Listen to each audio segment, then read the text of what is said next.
Come in. Hey, good to see you. Go ahead and close the door. You want water or coffee? No? You sure? Okay, yeah. Take a seat. Have you been? Congrats on that Rita award. That's huge. And on your first book, you must be excited. You sure I can't get you anything? You writers get so wound up when it's time to talk to the editor. I just praised you. Relax. Last time, when you were here for your first book, you had so much to say. So many opinions. What's changed? Bad news? No, don't think like that. It's just some adjustments to the writing.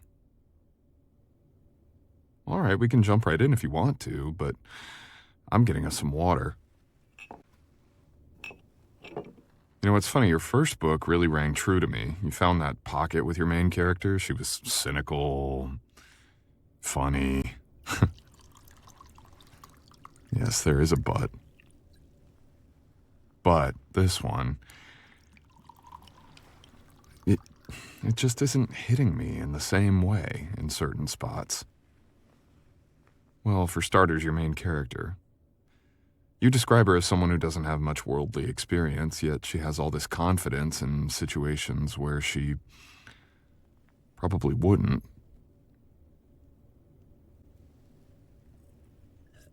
Well, don't be offended. This is an excellent premise, and your dialogue is dead on in most parts. It's just the romance element is a big part of this story, and no, I get it. There's nothing wrong with writing outside your own knowledge, but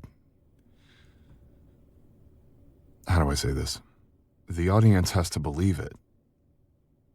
As a writer, your job is to capture reality.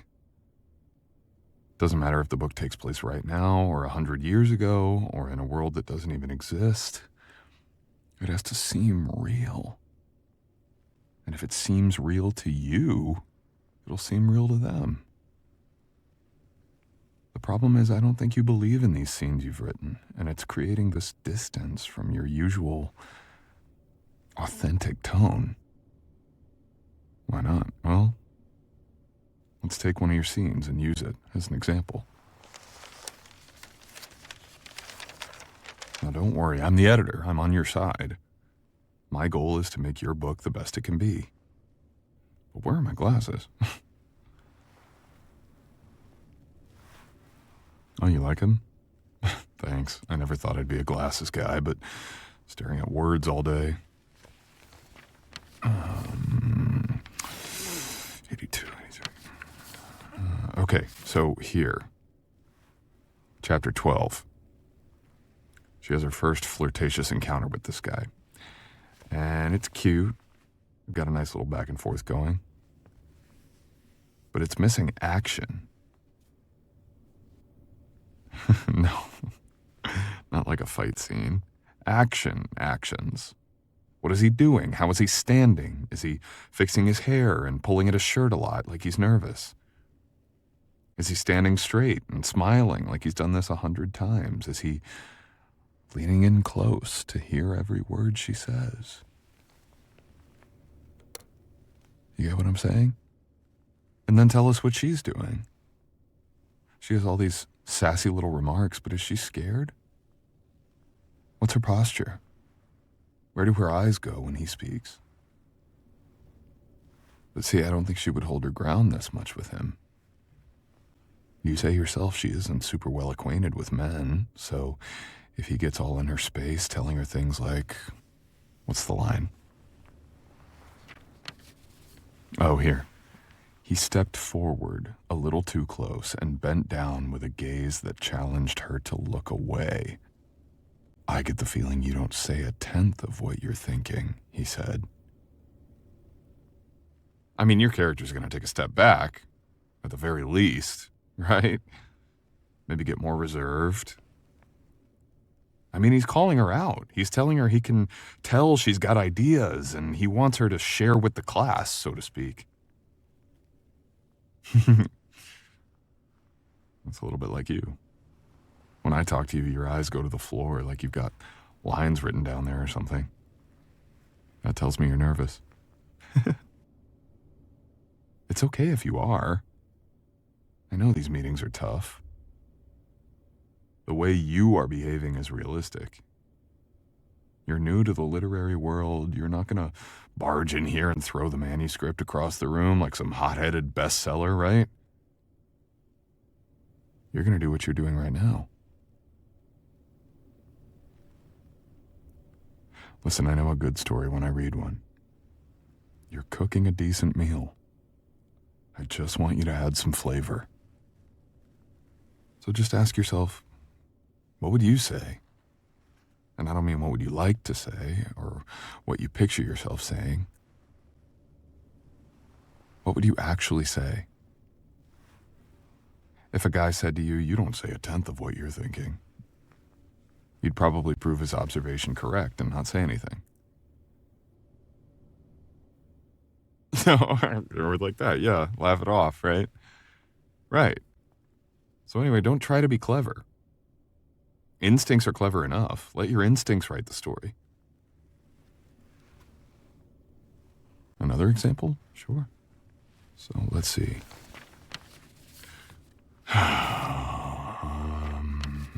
Oh, yeah, we've got this lengthy chapter 20. And I gotta say, this is quite a chapter 20. You're really going for a heavy scene, and I love the conversation they have beforehand. But again, the moment things go toward romance, I start drifting. And you don't want your reader to drift away right when it's supposed to get good. So here we go. She's sitting on the couch while he pours them both drinks. They keep talking, and he's walking up to her, and he stands in front of her, right against her knees, looking down on her. And then you have her still talking, like it doesn't bother her. You see what I'm saying? I'm a man, and if a woman stood right in fucking front of me, I'd probably stop talking. It's just words, but if someone did that to you, you wouldn't have one thing to say. I'll show you. You tell me about your day and I'll walk towards you. Go ahead. Go ahead, just talk. Right. Right. Yeah.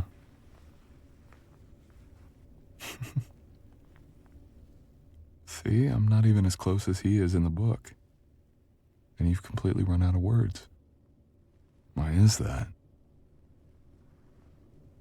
Because you're thinking, who gets this close to somebody? What is their intention? What are they going to do? You're asking yourself all these questions. And that is why you stop talking. Anticipation. And I'll sit back down so you can relax.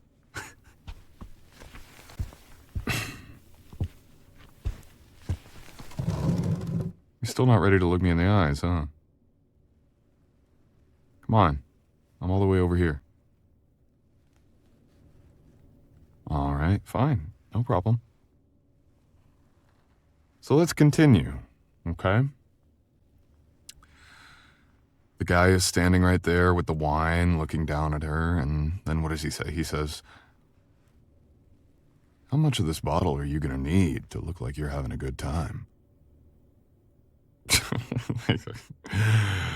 I'm sorry, I don't like that line. It makes him sound like an asshole. Make him smart. You female readers are real women. They deal with stupid men every day of their lives. Give them an intelligent man. Have him sit next to her. Can I show you?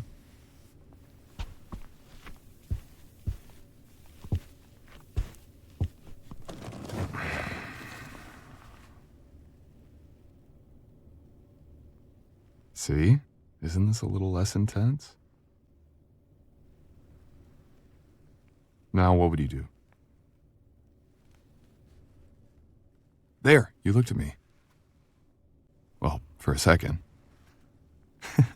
But see, isn't that nice? It's nice to look people in the eyes. Remember that when you write. Now she's looked him in the eyes. What's something an intelligent man says? What would I say? Well, I'd say it's hard for me to tell exactly what in the world you are. In one breath, you come off as shy, with a permanent pout on her lips. And in the next, you have this devilish little smile. You look surprised. Not bad, huh?